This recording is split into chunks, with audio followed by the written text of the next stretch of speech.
Bismillahirrahmanirrahim. Assalamualaikum warahmatullahi wabarakatuh. Senang sekali saya Nurrahim bisa bertemu kembali dengan teman-teman pejuang ASN atau teman-teman mahasiswa yang ingin mengerjakan soal-soal hukum atau teman-teman CPNS yang ingin mengerjakan soal-soal SKB. Mohon disimak soal-soal ini ya teman-teman semuanya. Langsung saja teman-teman ke soal yang pertama. Tetapi sebelum soal pertama, mohon izin untuk subscribe terlebih dahulu teman-teman agar tidak ketinggalan soal-soal berikutnya. Dan apabila teman-teman ingin membeli tentang soal-soal pembahasan tentang P3K, SKB, dan UKOM, bisa mungkin nomor saya yang ada di set seharga 45.000. Langsung saja ke soal yang pertama.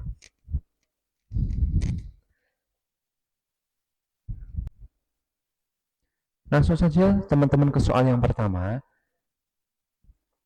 Seorang pasien dewasa yang dirawat di rumah sakit membutuhkan cairan infus sebanyak 1.500 ml dalam waktu 6 jam. Jika set infus memiliki laju 20 tetes per mili, berapa laju aliran infus dalam tetes per menit? A. 50 tetes per menit, B. 70 tetes per menit, C. 100 tetes per menit, D. 200 tetes per menit, E. 150 tetes per menit. Langsung saja teman-teman kita ke pembahasannya. Jadi di sini rumusnya adalah volume infus, ini volume infus dikali tetes per mili dibagi waktu dalam menit. Ya, jadi volume infusnya di sini nih 1.500 mili dikali tetes per menitnya adalah ini 20 tetes per menit dibagi habis dalam 6 jam. Dalam waktu 6 jam, jadi 6 dikali 60 menit karena diganti menit. Jadi 1.500, 6 dikali 6 sama dengan 360 menit dikali 20. Jadi jawabannya adalah 70 menit. Yang B, teman-teman semuanya. Gampang bukan? Lanjut ke soal yang berikutnya.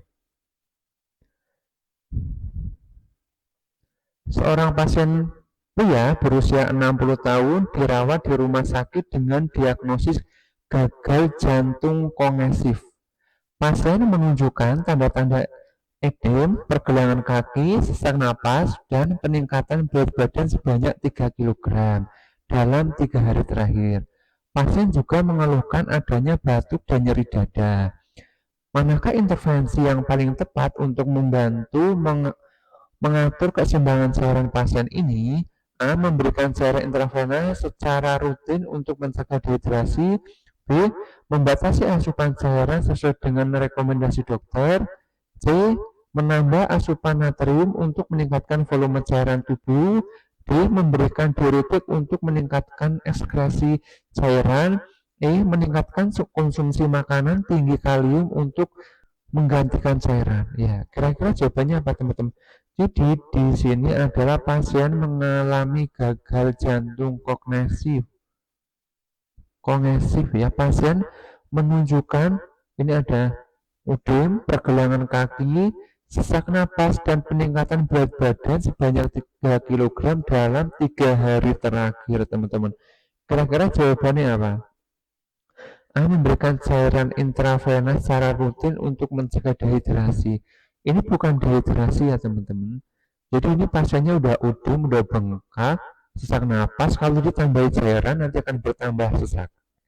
Yang B. Membatasi asupan cairan sesuai dengan rekomendasi dokter.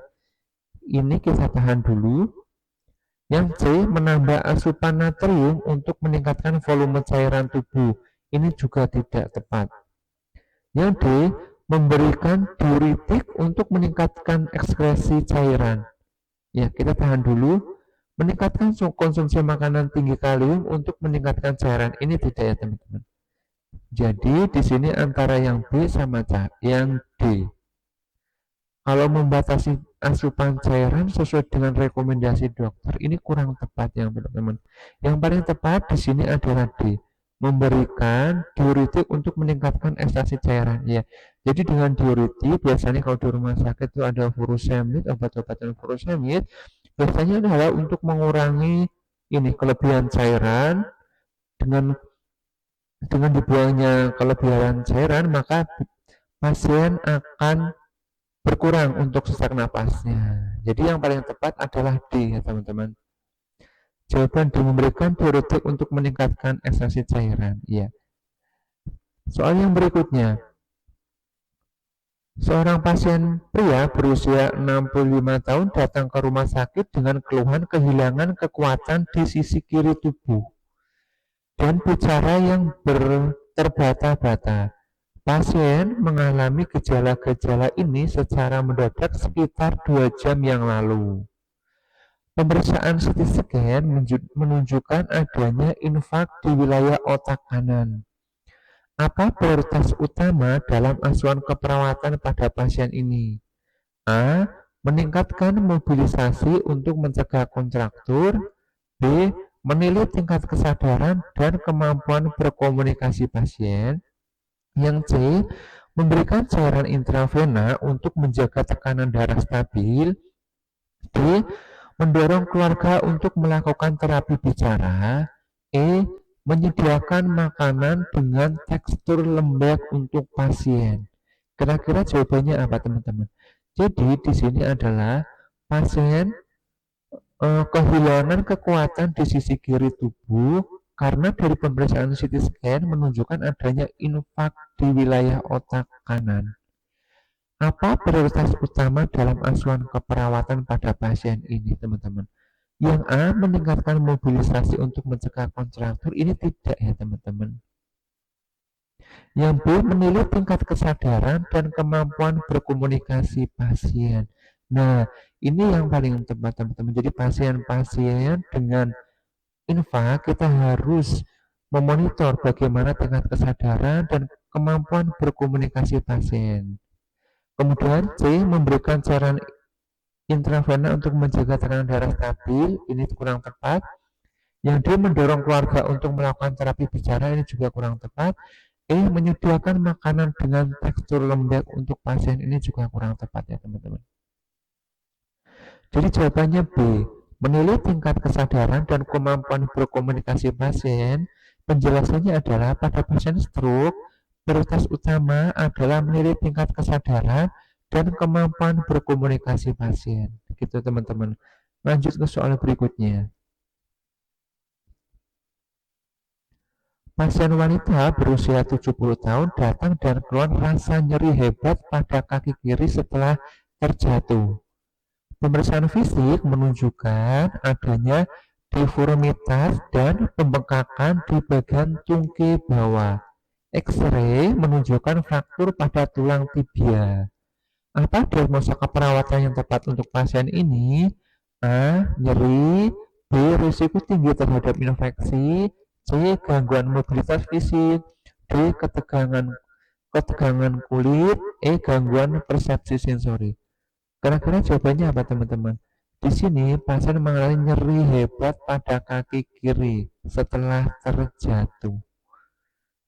Pemeriksaan fisik menunjukkan bagian tungkai bawah itu fraktur pada tulang tibia. Diagnosa keperawatan yang tepat untuk pasien ini apa kira-kira teman-teman?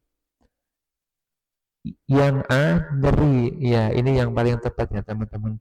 Jawabannya adalah nyeri. Kalau risiko tinggi terhadap infeksi, tidak. C, gangguan mobilitas, tidak.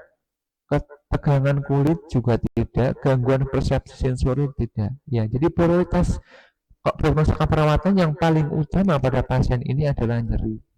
Oke teman-teman. Fraktur pada tulang tibia menimbulkan nyeri hebat pada pasien. Oleh karena itu, nyeri merupakan diagnosa keperawatan yang paling tepat.